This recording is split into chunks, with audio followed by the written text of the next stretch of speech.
নিস্তব্ধ নিবিড় রাত্রি, ঘুমে আচ্ছন্ন শহর, ঘুমন্ত আপনার প্রিয়জনেরাও, কিন্তু আপনি জেগে উঠেছেন সলাতুল লাইল বা তাহাজ্জুদ নামাজ আদায়ের জন্য। তাহাজ্জুদ, যার অর্থ হলই ঘুম থেকে উঠে নামাজের জন্য দাঁড়িয়ে যাওয়া। আপনি জেগে উঠে অনুভব করলেন এক অপার্থিব আনন্দ বিরাজ করছে হৃদয় ও মন জুড়ে, কারণ আপনি জানেন এই মুহূর্তে আপনার পালনকর্তা, সমগ্র বিশ্ব জাহানের প্রতিপালক খুব কাছে আছেন। তিনি তো সেই সুমহান সত্তা যার অপরিসীম রহমতের অতল সমুদ্রে ডুবে আছেন আপনি। না চাইতেও তার অগণিত সব অনুগ্রহ উপভোগ করতে পারছেন। সর্বোত্তম সেই দয়াবানের প্রতি কৃতজ্ঞতা প্রকাশ করতে আপনি তাই উন্মুখ হয়ে আছেন। ভালোবাসার স্রষ্টার সাথে নিভৃতে যে সাক্ষাৎ করতে চাইছেন তার উপযুক্ত সময় তো এখনই, কারণ সপ্তম আসমান থেকে পৃথিবীর একদম নিকট আসমানে এসে তিনি যে আপনাকে ডাকছেন, আপনাকেই সম্ভাষণ জানিয়ে বলছেন, কে আছো এমন যে আমাকে ডাকবে, আমি তার ডাকে সাড়া দেব। আপনি আরামের বিছানা ত্যাগ করার জন্য মনে মনে প্রস্তুত হলেন। স্মরণ করলেন নিজের প্রতি করা অসংখ্য জুলুমের কথা, জীবনের কত শত ভুল, কত অজস্র পাপের কথা। মনে হতেই অশ্রুসিক্ত হলেন, অপরাধ বোধে ছেয়ে গেল মন। কিন্তু আপনি জানেন আল্লাহ হলেন রহমানুর রহিম, পরম করুণাময়, অতিশয় দয়ালু। নগণ্য তুচ্ছ এক দাস হয়ে প্রতি মুহূর্তে তার অবাধ্যতায় লিপ্ত হওয়ার পরেও তিনি বারবার তার কাছেই ফিরে আসার আহ্বান জানাতে থাকেন আপনাকে। তার দিকভ্রান্ত গাফেল বান্দাদের অবিরাম ক্ষমতাশীলতার ঘোষণা দিয়ে মহিমান্বিত প্রভু ডাকতে থাকেন, কে আছো এমন যে আমার কাছে ক্ষমা চাইবে, আমি তাকে ক্ষমা করে দেব। গহীন রাতের স্নিগ্ধ শান্ত এই সময়টায় প্রিয় প্রভুর সাথে একান্ত আপন কিছু সময় কাটানোর এই সুবর্ণ সুযোগ থেকে নিজেকে বঞ্চিত রাখা যায় না। তাই পবিত্র হয়ে তার সামনে দাঁড়ালেন। আপনার যে কত কিছু বলার আছে, কত কিছু চাওয়ার আছে, সমস্ত দুঃখ, বেদনা, যন্ত্রণা একমাত্র তিনিই তো দূর করতে সক্ষম। সকল বিপদ আপদ থেকে মুক্তিদানকারী, সমস্যার সমাধানকারী তো এক আল্লাহই, যিনি সর্বশ্রোতা, সর্বদ্রষ্টা, সর্বোচ্চ সাহায্যকারী। প্রেমময় প্রভু এই নির্জন রাতে এতটা কাছে এসে আপনার জন্যই তো অপেক্ষা করে আছেন। বারংবার বলে যাচ্ছেন, আছো কি কেউ এমন যে আমার কাছে কিছু চাইবে, আমি তাকে তা দিয়ে দেব। বিশিষ্ট সাহাবী আবু হুরায়রা রাদিয়াল্লাহু আনহু থেকে বর্ণিত এই প্রসিদ্ধ হাদিসটির মাধ্যমে আমরা জানতে পারি, এভাবেই প্রতি রাতের শেষ তৃতীয়াংশে মহান আল্লাহ স্বয়ং দুনিয়ার নিকটতম আসমানে এসে ফজরের আগ পর্যন্ত তার বান্দাদের ডাকতে থাকেন, তাদের সুযোগ দিতে থাকেন, মহা সম্মান দান করেন। জাবের রাদিয়াল্লাহু আনহু থেকে বর্ণিত, রাসূল সাল্লাল্লাহু আলাইহি ওয়াসাল্লাম বলেছেন, নিশ্চয়ই রাতে এমন একটি সময় রয়েছে যে সময় যদি বান্দা আল্লাহর নিকট দুনিয়া ও আখিরাতের কোনো কল্যাণ প্রার্থনা করে থাকে, তাকে অবশ্যই তা দেয়া হয়, আর এটা প্রত্যেক রাতে হয়। সলাতুল লাইল বা তাহাজ্জুদের নামাজ নিয়ে আজকের পর্ব আমরা জানার চেষ্টা করব কোরআন ও হাদিসের আলোকে এই নামাজের বিশেষত্ব ও মর্যাদা সম্পর্কে, এবং পরবর্তী পর্বগুলোয় আমরা আরো গভীরভাবে রাতের নামাজের মাহাত্ম্য এবং রাসূল সাল্লাল্লাহু আলাইহি ওয়াসাল্লাম কিভাবে কিয়ামুল লাইল বা রাতের ইবাদতে মশগুল থাকতেন, তাহাজ্জুদের নামাজ আদায় করতেন, সেই বিষয়গুলো জানতে চেষ্টা করব ইনশাআল্লাহ। রাসূল সাল্লাল্লাহু আলাইহি ওয়াসাল্লামের নবুয়তের প্রথম পর্যায়ে ইসলাম প্রচারের গুরুভার অর্পণ করার পর আল্লাহ সুবহানাহু ওয়া তাআলা তার উপর তাহাজ্জুদের নামাজ ফরজ করে দিয়েছিলেন। ইসলামের বাণী প্রচারের সুকঠিন দায়িত্ব পালনে রাসূল সাল্লাল্লাহু আলাইহি ওয়াসাল্লামের হৃদয় সুদৃঢ় হতে, আল্লাহর সাথে সম্পর্ক আরো মজবুত করতে সাহায্য করেছিল এই তাহাজ্জুদের নামাজ। ওয়াহী নাজিলের শুরুর দিকে অবতীর্ণ সূরা মুজাম্মিলে আল্লাহ আযজা ওয়া জাল তার প্রিয়তম হাবিবকে উদ্দেশ্য করে বলেন, হে চাদর আবৃত শয়নকারী, রাতের বেলা নামাজে রত থাকো, তবে কিছু সময় ব্যতীত, অর্ধেক রাত কিংবা তার চেয়ে কিছু কম করো, অথবা তার উপর কিছু বাড়িয়ে নাও, আর কোরআন পাঠ করো তার দিল সহকারে। হীরা গুহায় সর্বপ্রথম ওয়াহি অবতীর্ণ হওয়ার পর নবুয়তের গুরুভারে রাসূল সাল্লাল্লাহু আলাইহি ওয়াসাল্লাম এত বেশি চাপ বোধ করেছিলেন যে ঘরে ফিরেই উম্মুল মুমিনিন খাদিজা রাদিয়াল্লাহু আনহাকে বলেছিলেন, আমাকে চাদর দিয়ে ঢেকে দাও, আমাকে চাদর দিয়ে ঢেকে দাও। সেদিকে ইঙ্গিত করেই অত্যন্ত প্রীতিপূর্ণ ভঙ্গিমায় আল্লাহ তার শ্রেষ্ঠ রাসূলকে সম্বোধন করে বলেছেন, হে মুজাম্মিল, অর্থাৎ হে চাদর আবৃত ব্যক্তি।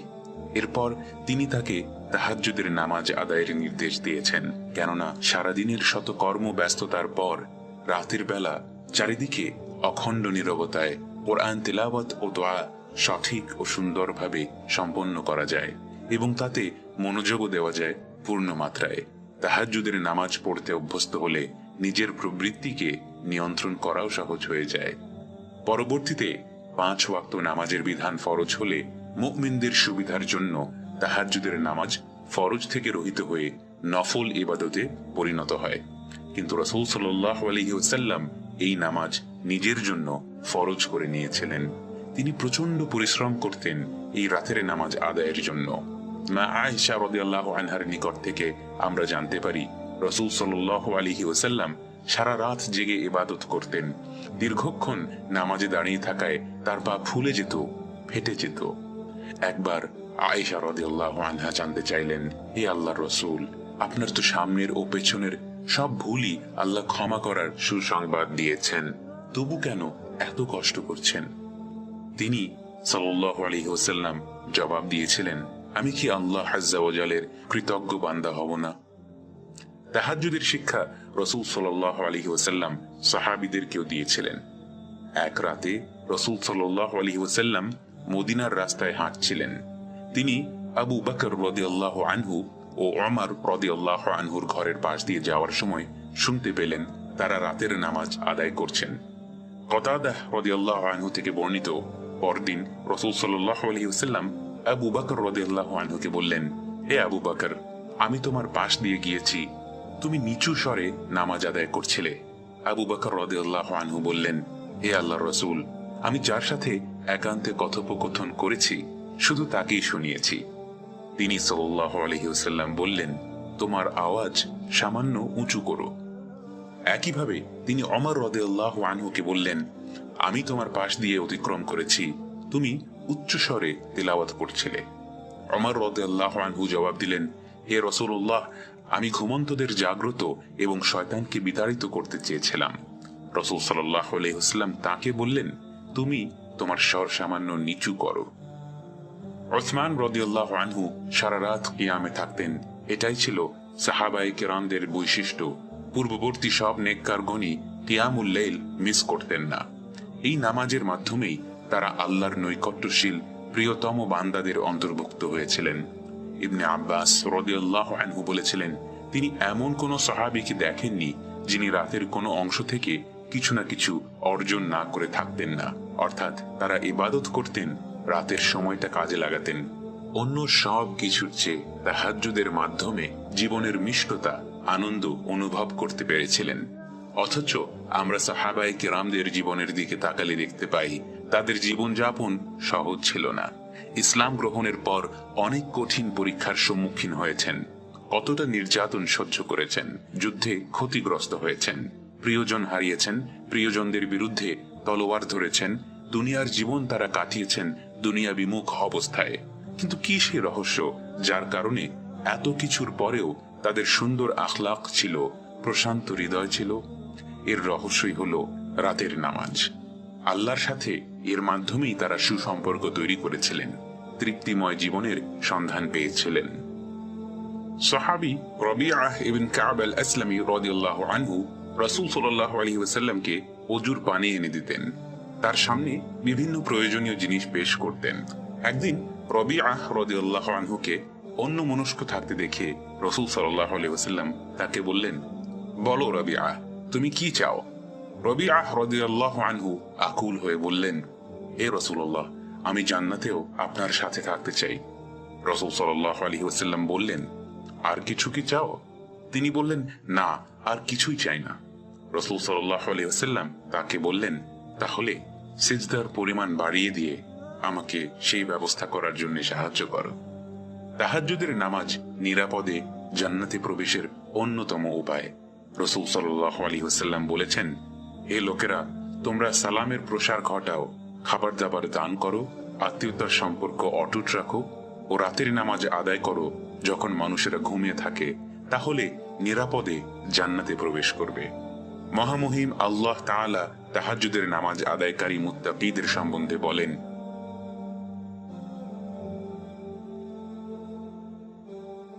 তারা তাদের প্রতিপালকের উদ্দেশ্যে সিজদাবনত হয়ে ও দাঁড়িয়ে থেকে রাত্রি অতিবাহিত করে।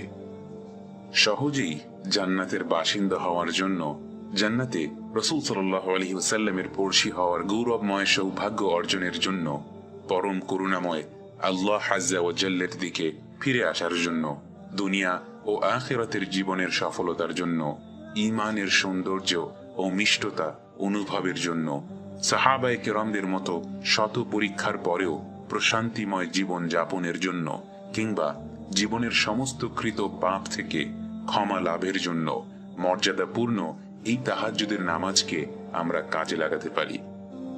তাহাজ্জুদের নামাজকে বলা হয় শরফুল মুমিন বা মুমিনের সম্মান। তাহাজ্জুদের নামাজ হলো ফরজ নামাজের পর শ্রেষ্ঠ নামাজ।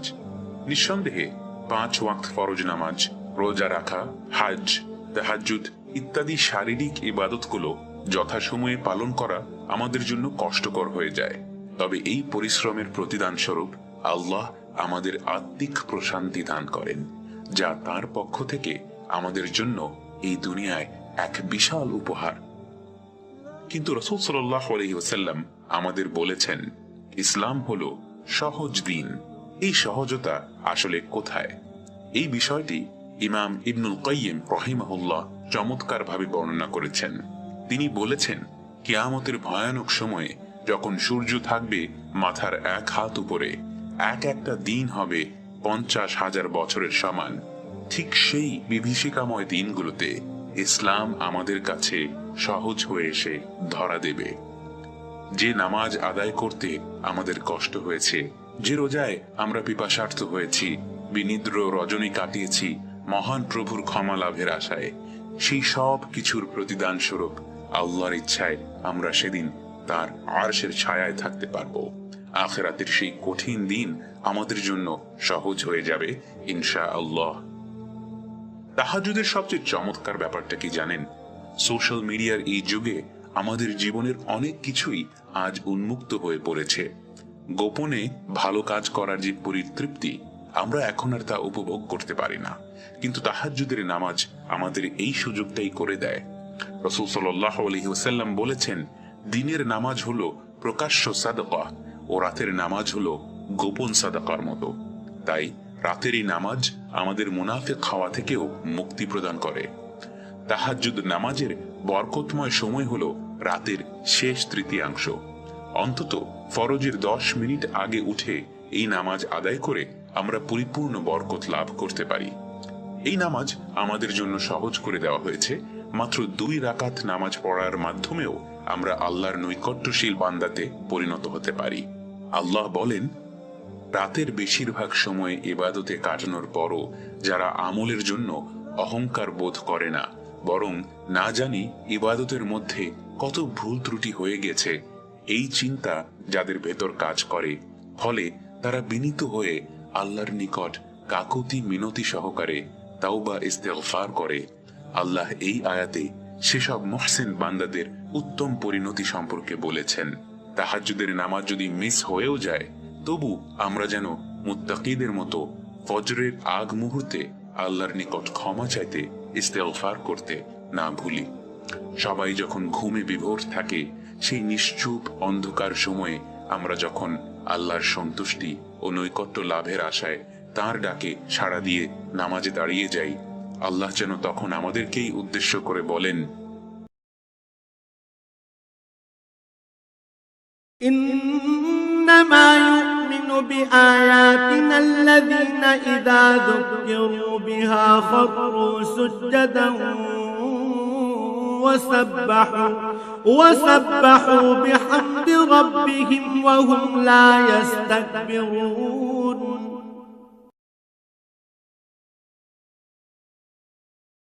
যারা আল্লাহ সুবহানাহু ওয়া তাআলাকে রাতের নির্জনতায় প্রশংসা, পবিত্রতা ও মহিমাময়তার ঘোষণা দিয়ে ভয় ও আশার সাথে ডাকে, তাদের জন্য রয়েছে আল্লাহর পক্ষ থেকে বিশেষ উপহার। গোপন আমলের এই অতিশয় গোপন সারপ্রাইজ প্রসঙ্গে একই সূরার পরের আয়াতে আল্লাহ বলেন,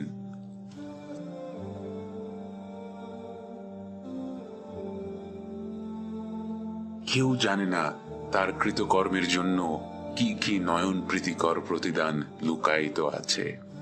সৎকর্মশীল বান্দাদের জন্য আল্লাহ তাআলার অদৃশ্য ভাণ্ডারে যেসব নিয়ামত লুকানো আছে তা তো আমাদের কল্পনার বাইরে। সেই মহাপুরস্কার লাভের জন্য, সর্বোৎকৃষ্ট পরিণামের অধিকারী হওয়ার জন্য আমরা নিজেদের যোগ্য করে তুলছি তো? আল্লাহ রাব্বুল আলামিন আমাদেরকেও মুকররবিন মুহসিনিন বান্দাদের দলে শামিল হওয়ার তৌফিক দান করুন, আমিন।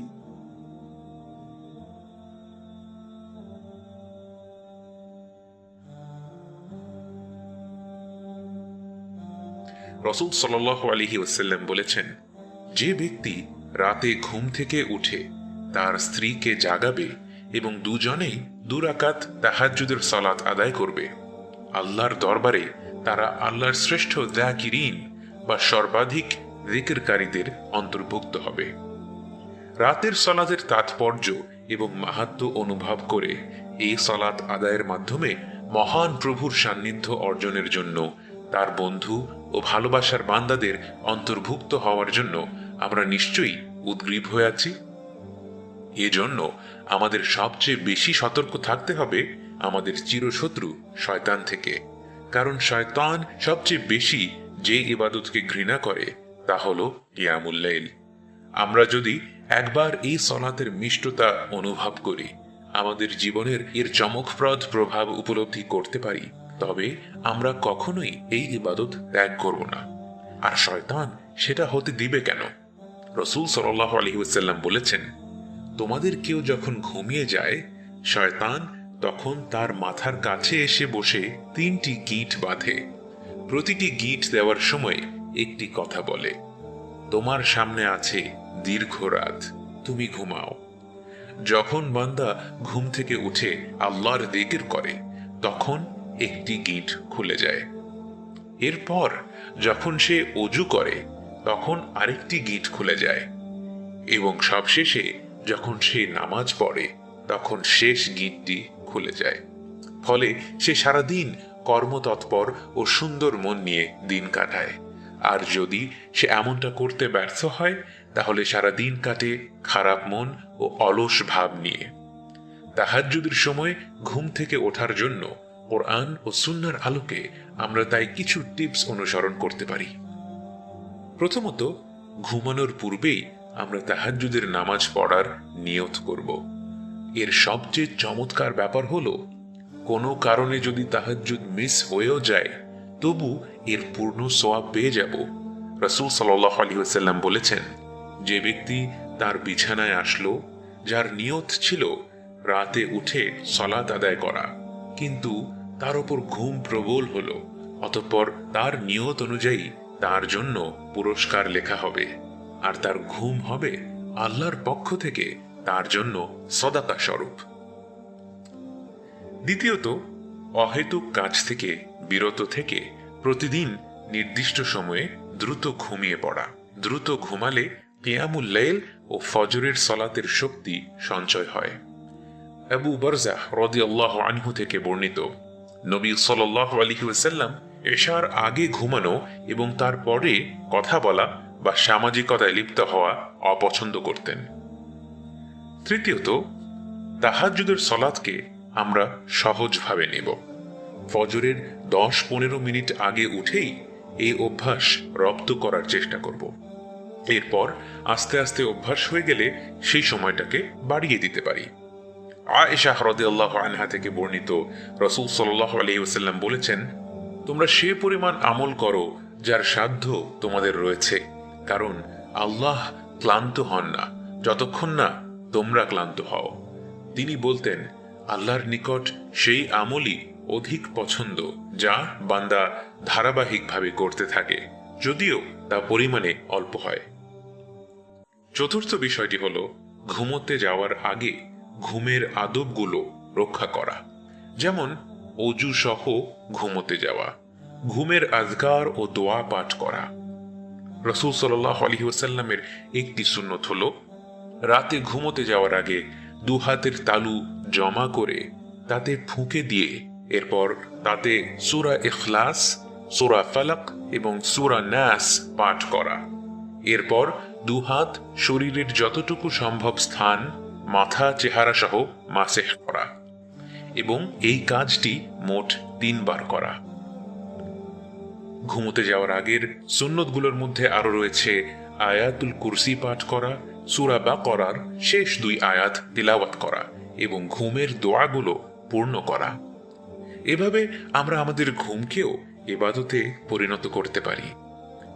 পঞ্চম পয়েন্ট, তাহাজ্জুদের ওয়াক্তে ঘুম থেকে জেগে উঠে আমরা রাসূল সাল্লাল্লাহু আলাইহি ওয়াসাল্লামের শিখিয়ে দেয়া চমৎকার এই দোয়াটি পড়তে যেন না ভুলি। লা ইলাহা ইল্লাল্লাহু ওয়াহদাহু লা শারীকা লাহু লাহুল মুলকু ওয়া লাহুল হামদু ওয়া হুয়া আলা কুল্লি শাইইন কাদির সুবহানাল্লাহ ওয়াল হামদুলিল্লাহ ওয়া লা ইলাহা ইল্লাল্লাহ ওয়াল্লাহু আকবার ওয়া লা হাওলা ওয়া লা কুওয়াতা ইল্লা বিল্লাহিল আলিয়্যিল আযীম রব্বি ইগফিরলি। উবাদাহ ইবনে সামিত রাদিয়াল্লাহু আনহু থেকে বর্ণিত, রাসূল সাল্লাল্লাহু আলাইহি ওয়াসাল্লাম বলেছেন, যে ব্যক্তি রাতে ঘুম থেকে আড়মোড়া দিয়ে উঠে এই দোয়াটি পড়ে এবং এরপর আল্লাহর কাছে ক্ষমা চায় অথবা দোয়া করে, তার দোয়া কবুল হবে। রাসূল সাল্লাল্লাহু আলাইহি ওয়াসাল্লাম 5 ওয়াক্ত ফরজ নামাজের পাশাপাশি তাহাজ্জুদের নামাজও নিজের জন্য ফরজ করে নিয়েছিলেন। নামাজ ছিল তার অন্তরের প্রশান্তি। যখন একজন বাবা কঠিন পরিশ্রম করে ক্লান্ত পরিশ্রান্ত হয়ে ঘরে ফিরে তার মেয়েটিকে ডেকে বলেন, মা, এক গ্লাস পানি এনে দিতে পারবি, বা মাথাটা একটু টিপে দিতে পারবি, সারাদিনের ছোটাছুটির পর এমন মুহূর্তে যেমন বাবা তার মেয়ের কাছে একটু পরিত্রাণের আশায় আবদার করে বসেন, রাসূল সাল্লাল্লাহু আলাইহি ওয়াসাল্লাম যেন ঠিক তেমনি ভাবে হৃদয়ের গভীরে একটু স্বস্তির আশায় বিলাল রাদিয়াল্লাহু আনহুর কাছে আবদার করে বললেন, ইয়া বিলাল, আকিমিস সালাহ আরিহনা বিহা। বিলাল, সালাতের ইকামত দাও, আমাদের মনে শান্তি দাও। সহিহ মুসলিমে বর্ণিত আছে, রাসূল সাল্লাল্লাহু আলাইহি ওয়াসাল্লাম বলেন, ফরজ সালাতের পর সর্বোত্তম সালাত হলো রাতের নামাজ, অর্থাৎ কিয়ামুল লাইল। নবীজি সাল্লাল্লাহু আলাইহি ওয়াসাল্লামের কিয়ামুল লাইল কেমন ছিল তা যে আমরা বিস্তারিত জানতে পারি, এর পেছনে যে মানুষটির অবদান অসামান্য তিনি হলেন আব্দুল্লাহ ইবনে আব্বাস রাদিয়াল্লাহু আনহু। ইবনে আব্বাস রাদিয়াল্লাহু আনহু ছিলেন রাসূল সাল্লাল্লাহু আলাইহি ওয়াসাল্লামের চাচাতো ভাই, কিন্তু তিনি ছিলেন নবীজি সাল্লাল্লাহু আলাইহি ওয়াসাল্লামের চেয়ে প্রায় 49 বছরের ছোট। হিজরতের সময় তার বয়স ছিল মাত্র 3 বছর। শৈশব থেকেই তিনি রাসূল সাল্লাল্লাহু আলাইহি ওয়াসাল্লামের সাথে সাথে থাকতে ভালোবাসতেন এবং ছায়ার মতো তার সাথে লেগে থাকতেন। রাসূল সাল্লাল্লাহু আলাইহি ওয়াসাল্লামের যখন উজুর পানির প্রয়োজন হতো, ইবনে আব্বাস দৌড়ে গিয়ে তার জন্য পানি নিয়ে আসতেন।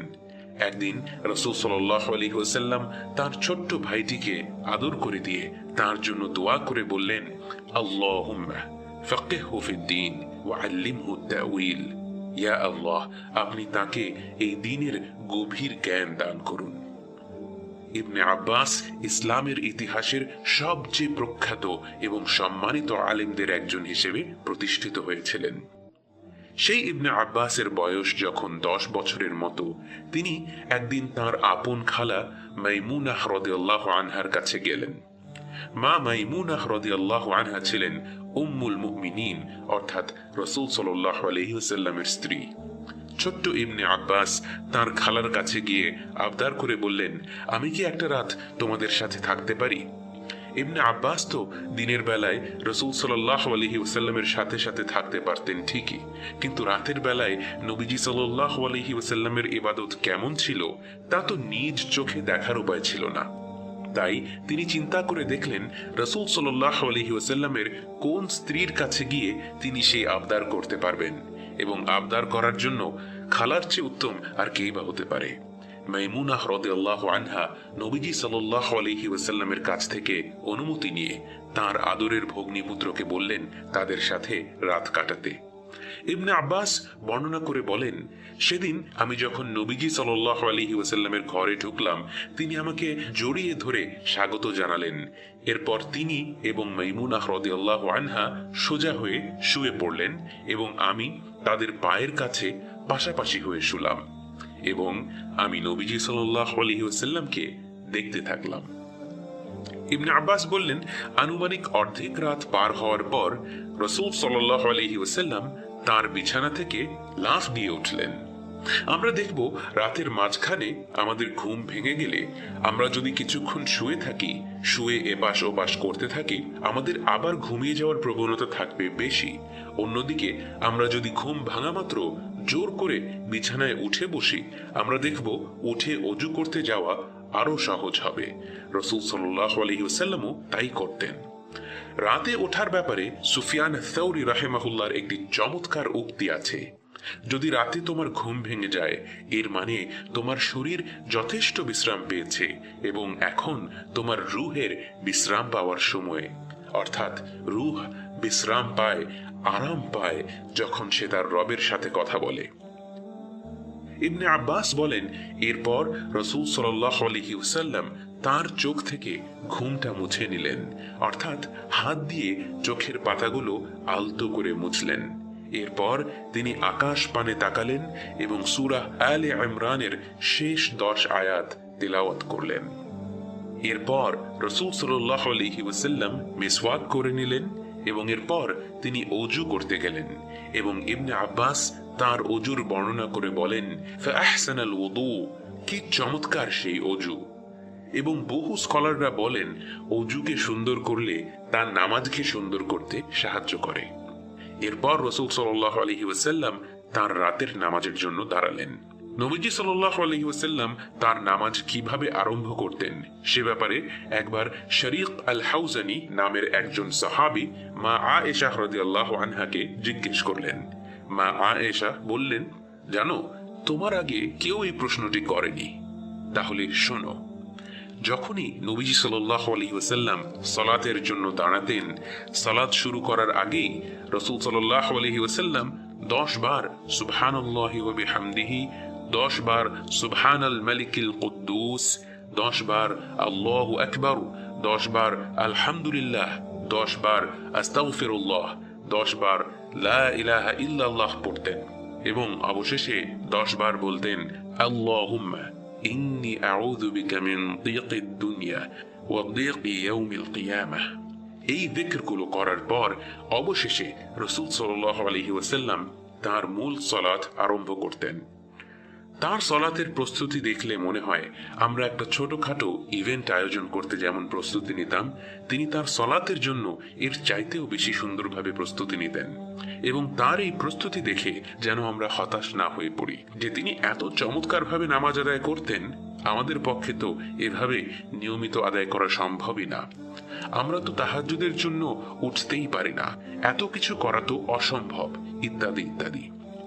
রাসূল সাল্লাল্লাহু আলাইহি ওয়াসাল্লামের সালাত কেমন ছিল এ ব্যাপারে জানার মধ্যেই এক ধরনের পরম আনন্দ রয়েছে। একটা দুনিয়াবি উদাহরণ দেয়া যাক। পৃথিবীতে বহু মানুষ খেলা দেখে, যাদের খেলা দেখতে পছন্দ করে তারা সবাই সেই খেলায় অত্যন্ত পারদর্শী। কেউ কিন্তু বলবে না অমুক খেলোয়াড় এত চমৎকার খেলে, আমি তো কখনো এভাবে খেলতে পারবো না। সে তার প্রিয় খেলোয়াড়ের খেলা পুরো দমে উপভোগ করে, এরপর শখের বশে যখন নিজে খেলতে যায় সে চেষ্টা করে তার প্রিয় খেলোয়াড়কে যতটুকু সম্ভব অনুকরণ করার। রাসূল সাল্লাল্লাহু আলাইহি ওয়াসাল্লামের নামাজ সম্পর্কে জানতে পারাটাই একটা প্রিভিলেজ। এরপর তার 1% যদি আমরা নিজেদের জীবনে বাস্তবায়ন করতে পারি আলহামদুলিল্লাহ, 50% করতে পারলেও আলহামদুলিল্লাহ। আসা যাক রাসূল সাল্লাল্লাহু আলাইহি ওয়াসাল্লামের সালাতে।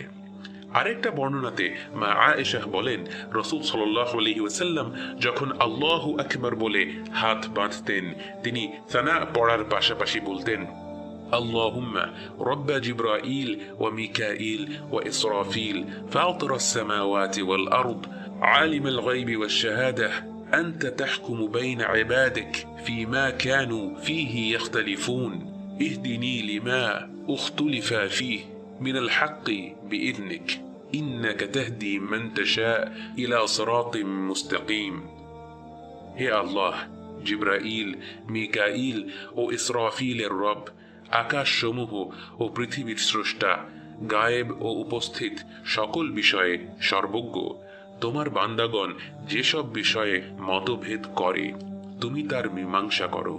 সত্য থেকে দূরে সরে যেসব বিষয়ে মতভেদ করা হয় সেগুলিতে তোমার সহায়তায় আমাকে সঠিক নির্দেশনা দাও। নিশ্চয়ই তুমি যাকে ইচ্ছা সঠিক পথ প্রদর্শন করো। এরপর তিনি সূরা ফাতিহা পড়ে আরম্ভ করতেন। তার সলাতের প্রথম 2 রাকাত তিনি বেশ তাড়াতাড়ি পড়ে নিতেন এবং এরপর তিনি আরো 2 রাকাত পড়তেন, যে 2 রাকাত ছিল অত্যন্ত দীর্ঘ, এবং এর পরের 2 রাকাত ছিল সেই 2 রাকাতের চেয়ে খানিকটা ছোট, এবং এর পরের 2 রাকাত আগের 2 রাকাতের চেয়ে খানিকটা ছোট, এবং এভাবে তিনি একটু একটু করে সলাতের দৈর্ঘ্য কমাতেন। অর্থাৎ তার সলাতের প্রথম 2 রাকাত ছিল সবচেয়ে ছোট, এবং এর পরের 2 রাকাত ছিল সবচেয়ে দীর্ঘ, এর পরের প্রতি 2 রাকাত তার আগের 2 রাকাতের চেয়ে একটু একটু করে ছোট ছিল। এ পর্যায়ে তিনি কয় রাকাত নামাজ পড়তেন সেই প্রসঙ্গ এসেই যায়, যা মুসলিম উম্মতের জন্য বিশেষ করে রমাদান মাসের একটি প্রিয় আলোচনার বিষয়। রমাদান মাসে রোজা রেখে ক্লান্ত হয়ে গেলেও এই বিষয় নিয়ে মুসলিম ভাইয়েরা একে অপরের সাথে তর্কে জড়িয়ে পড়তে কখনো ক্লান্ত হন না। তাই আমরা এই প্রসঙ্গে শুধু এতটুকুই বলবো, আপনার মসজিদে যেভাবে তারাবি পড়ানো হয় সেভাবেই নামাজ পড়ুন।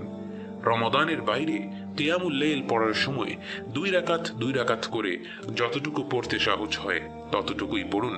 রাসূল সাল্লাল্লাহু আলাইহি ওয়াসাল্লামের কিয়ামুল লাইলের মূল বিশেষত্বই ছিল তার খুশু', তার আবেগ, তার মনোযোগ, তার সালাতের সৌন্দর্য। এই প্রসঙ্গে মা আয়েশার একটি উক্তি হয়তো যথেষ্ট। তিনি বলেন, রাসূল সাল্লাল্লাহু আলাইহি ওয়াসাল্লামের সালাত কি যে সুন্দর ছিল আর কত যে দীর্ঘ ছিল সেটা জিজ্ঞেসই করো না। কত সুন্দর ছিল তার রাতের সালাত, কিছু উদাহরণ দেয়া যাক। হুযায়ফা রাদিয়াল্লাহু আনহু বলেন, তিনি একবার রাসূল সাল্লাল্লাহু আলাইহি ওয়াসাল্লামের পেছনে 2 রাকাত কিয়ামুল লাইল পড়ছিলেন। রাসূল সাল্লাল্লাহু আলাইহি ওয়াসাল্লাম প্রথম রাকাতে সূরা ফাতিহার পর সূরা বাকারাও পড়া আরম্ভ করলেন, এবং রাসূল সাল্লাল্লাহু আলাইহি ওয়াসাল্লাম প্রতিটি আয়াতের পর থামলেন, দোয়া করলেন এবং এরপর পরবর্তী আয়াতে গেলেন। অর্থাৎ তিনি এই আয়াতগুলো তাড়াহুড়ো করে পড়লেন না, বরং ধীরস্থিরভাবে তেলাওয়াতের সৌন্দর্য বজায় রেখে আয়াতের অর্থ নিয়ে চিন্তা করে সেই অনুযায়ী আল্লাহর কাছে আয়াতের ফাঁকে ফাঁকে দোয়া করে এরপর পরবর্তী আয়াতে এগোলেন। হুযায়ফা এক পর্যায়ে ভাবলেন হয়তো রাসূল সাল্লাল্লাহু আলাইহি ওয়াসাল্লাম 100 আয়াতে গিয়ে থামবেন, কিন্তু তিনি সাল্লাল্লাহু আলাইহি ওয়াসাল্লাম তিলাওয়াত করতে থাকলেন। এরপর এক পর্যায়ে তিনি ভাবলেন হয়তো নবীজি সাল্লাল্লাহু আলাইহি ওয়াসাল্লাম 200 আয়াতে গিয়ে থামবেন, কিন্তু তিনি তেলাওয়াত করতে থাকলেন। এরপর তিনি ভাবলেন হয়তো তিনি সূরা বাকারা শেষ করে থামবেন, কিন্তু রাসূল সাল্লাল্লাহু আলাইহি ওয়াসাল্লাম সূরা বাকারা শেষ করে সূরা নিসা আরম্ভ করলেন। সূরা নিসা শেষ করে তিনি আবার সূরা আলে ইমরান তেলাওয়াত করতে আরম্ভ করলেন। এরপর সূরা আলে ইমরান শেষ করার পর তিনি রুকুতে গেলেন। আরেকটা বর্ণনায় আসে তিনি যখন দ্বিতীয় রাকাতের জন্য দাঁড়ালেন তিনি সূরা মাইদা এবং আনআম পাঠ করলেন। অবশ্যই এর মানে এই না যে তিনি সবসময় এত দীর্ঘ নামাজ পড়তেন। ইবনে আব্বাস রাদিয়াল্লাহু আনহু বলেন, প্রতি রাকাতে রাসূল সাল্লাল্লাহু আলাইহি ওয়াসাল্লাম আনুমানিক সূরা মুজাম্মিলের সমান তিলাওয়াত করতেন। ইবনে মাসউদ রাদিয়াল্লাহু আনহু বলেন, রাসূল সাল্লাল্লাহু আলাইহি ওয়াসাল্লাম অনেক সময় সূরাল মুফাসসাল থেকে তিলাওয়াত করতেন, যা হলো সূরা কফ থেকে পবিত্র কোরআনের শেষ পর্যন্ত। এবং ইবনে মাসউদ আরো বলেন, এর পাশাপাশি রাসূল সাল্লাল্লাহু আলাইহি ওয়াসাল্লাম বিশেষভাবে হামিম সূরাগুলো তিলাওয়াত করতেও পছন্দ করতেন, যা হলো সূরা গাফির থেকে সূরা আল আহকাফ পর্যন্ত।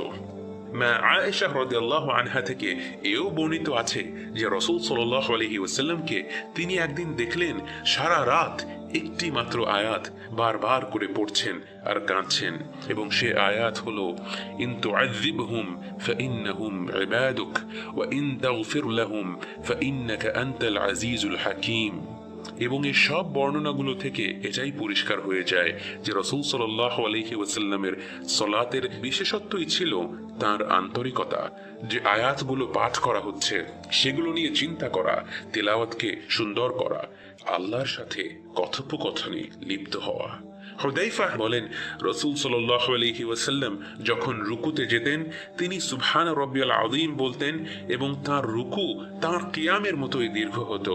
অর্থাৎ তিনি যতক্ষণ ধরে তেলাওয়াত করতেন প্রায় একই রকম সময় ধরে রুকুতে থাকতেন এবং রুকুর বিভিন্ন দোয়াগুলো পড়তেন, এবং এরপর তিনি যখন সেজদায় যেতেন তার সেজদা তার রুকুর চেয়েও বেশি দীর্ঘ হতো। এটা হয়তো হুদাইফার একটি বর্ণনা, এবং আমরা ধরে নিতে পারি যে হয়তো রাসূল সাল্লাল্লাহু আলাইহি ওয়াসাল্লাম প্রতিটি রাতেই এত লম্বা করে নামাজ পড়তেন না, কিন্তু আমরা এও ধরে নিতে পারি যে তিনি যতটুকু সময় ধরে সালাত আদায় করতেন পুরোটা সময় জুড়েই তিনি নিজেকে আল্লাহর সামনে দেখতে পেতেন, আল্লাহর প্রতি সম্পূর্ণরূপে নিজেকে সঁপে দিতেন। আমাদের লক্ষ্য হলো আপনাকে ইসলামের সত্যতার সাথে পরিচয় করিয়ে দেয়া এবং আপনাকে এমন একটি জীবনযাত্রার প্রতি অনুপ্রাণিত করা যা আল্লাহর সন্তুষ্টির পথে পরিচালিত করবে। আজকের মতো এখানেই শেষ করছি। পরবর্তী ভিডিও পেতে চ্যানেলটি সাবস্ক্রাইব করুন এবং ভিডিও ভালো লাগলে লাইক করুন। কমেন্টে জানান আপনার মূল্যবান মতামত। সত্য ইসলাম সম্পর্কে জানুন এবং সঠিক পথে জীবনযাপন করুন। আল্লাহ হাফেজ।